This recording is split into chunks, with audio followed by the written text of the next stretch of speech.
Next వచ్చేసరికి soul guys. Soul లో almost అందరూ షార్ట్ ని అయితే బిల్డ్ చేశారు. ఒక మంచి షార్ట్ ని టువర్డ్స్ 187 హై దాకా వచ్చి మనం షార్ట్ ని అయితే బిల్డ్ చేసాము. బట్ ఇప్పుడు సోల్ లో ఏం జరుగుతుంది అని అంటే ప్రెసెంట్ మనకి ఏదైతే సోల్ ఒక జోన్స్ ని ఇచ్చేసిందో, సోల్ మనకి ఉన్న బయ్యర్ జోన్స్ ని కన్సాలిడేట్ అయితే చేసేసింది.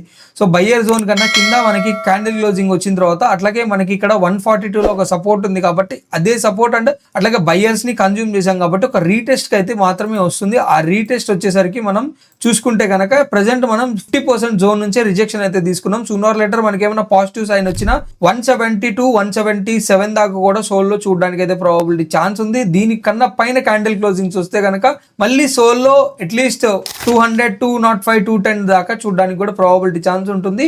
బట్ నేను ఎక్స్పెక్ట్ చేయడం ప్రకారంగా దానికన్నా ముందు 155, 150 దాకా అయితే జోన్ ని వచ్చి రీటెస్ట్ చేస్తుంది. ఇక్కడ మనకి సపోర్ట్ దొరకకపోతే కనుక ఈసారి 141 ని కూడా మనం బ్రేక్ చేసేసి నెక్స్ట్ ఉన్న సపోర్ట్ 136 లో బయర్స్ అయితే ఉన్నారు, ఆ బయర్స్ ని కూడా కన్జ్యూమ్ చేయడానికి అయితే వస్తుంది అని అయితే నేను సోల్ లో ఎక్స్పెక్ట్ చేస్తున్నాను.